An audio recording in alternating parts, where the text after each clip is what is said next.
ಎಲ್ಲರಿಗೂ ಆತ್ಮೀಯ ನಮಸ್ಕಾರಗಳು.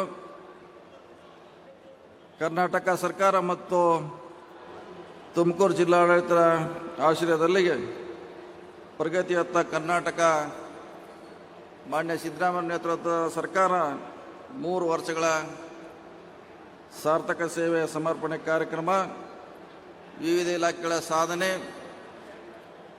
ಈ ಕಾರ್ಯಕ್ರಮದ ನೇತೃತ್ವ ವಹಿಸಿರುವಂಥ ಮಾನ್ಯ ಸಿದ್ದರಾಮಯ್ಯನವರೇ,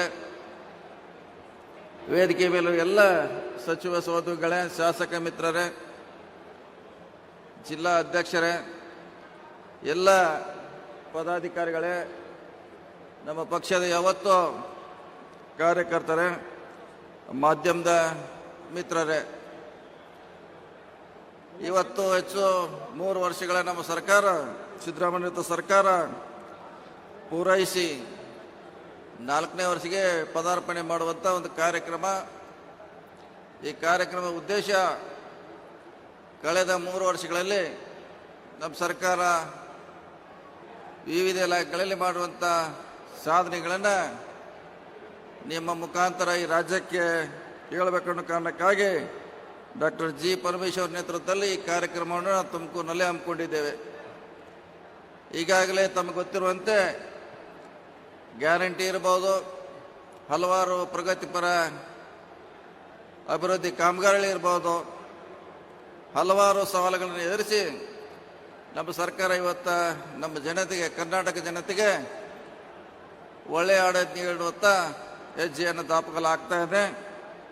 ಈ ಸಂದರ್ಭದಲ್ಲಿ ನಮ್ಮ ಇಲಾಖೆ ಇರ್ಬೋದು, ಬೇರೆ ಬೇರೆ ಇಲಾಖೆಗಳು ಕೂಡ ಸಾಕಷ್ಟು ಜನಪರ ಕೆಲಸಗಳನ್ನು, ಕಾರ್ಯಗಳನ್ನು ಮಾಡುವ ನಿಟ್ಟಿನಲ್ಲಿ ನಾವು ಮುನ್ನೋಗ್ತಾ ಇದ್ದೇವೆ. ಇನ್ನೂ 2 ವರ್ಷಗಳಲ್ಲಿ ಏನು ಕರ್ನಾಟಕ ಜನತೆ ಆಶೆ ಇದೆ, ಆಶೋತ್ತರ ಇದೆ, ಅದರ ಬಗ್ಗೆ ಗಮನ ಹರಿಸಬೇಕು. ಇನ್ನು ಉಳಿದ ಎಲ್ಲ ಕಾಮಗಾರಿಗಳನ್ನು 2 ವರ್ಷಗಳಲ್ಲಿ ಪೂರ್ವಹಿಸುವಂಥ ಪ್ರಯತ್ನ ನಮ್ಮ ಸರ್ಕಾರದಿಂದ ಆಗಬೇಕಂತ ಇವತ್ತು ನಾನು ಕೂಡ ಆಶಿಸುತ್ತಾ, ಬಹುಶಃ ಭಾಳಷ್ಟು ಇನ್ನೂ ನಮ್ಮ ಮುಂದೆ ಸವಾಲುಗಳಿದೆ, ಭಾಳಷ್ಟು ಕೆಲಸ ಮಾಡಬೇಕಾಗಿದೆ. ವಿಶೇಷವಾಗಿ ನಮ್ಮ ಕಾರ್ಯಕರ್ತರಿಗೆ ಅಧಿಕಾರ ಕೊಡುವಂಥ ಕೆಲಸ ಈಗಾಗಲೇ ಆಗಬೇಕಾಗಿತ್ತು, ಆದರೆ ಇನ್ನೂ ಪೂರೈಕೆ ಮಾಡಲಿಕ್ಕೆ ನಮಗೆ ಸಾಧ್ಯ ಆಗಿಲ್ಲ. ಅದರ ಮುಂದಿನ ದಿನಗಳಲ್ಲಿ ಕೂಡ ಮುಖ್ಯಮಂತ್ರಿಗಳು, ಉಪಮುಖ್ಯಮಂತ್ರಿಗಳು ಆ ಕಡೆ ಗಮನ ಹರಿಸಬೇಕು. ಕಾರ್ಯಕರ್ತರಿಗೆ ಶಕ್ತಿ ತುಂಬುವಂಥ ಕೆಲಸ ಆಗಬೇಕಂತ ನಾನು ಈ ವೇದಿಕೆ ಮುಖಾಂತರ ವಿನಂತಿಯನ್ನು ಮಾಡ್ಕೊಳ್ತಾ ಇದ್ದೇನೆ. ಯಾಕೆಂದರೆ ಈಗಾಗಲೇ ಭಾಳಷ್ಟು ವಿಳಂಬ ಆಗಿದೆ, ಇನ್ನು ವಿಳಂಬ ಮಾಡದೆ ಕಾರ್ಯಕರ್ತರಿಗೆ, ಯಾಕಂದರೆ ಕಾರ್ಯಕರ್ತರಿಂದ ಇವತ್ತು ಸರ್ಕಾರ ಬಂದಿದೆ, ಕಾರ್ಯಕರ್ತರು ಶಾಸಕರಾಗಿದ್ದೇವೆ, ಮಂತ್ರಿಗಳಾಗಿದ್ದೇವೆ, ಮುಖ್ಯಮಂತ್ರಿಗಳಾಗಿದ್ದೇವೆ.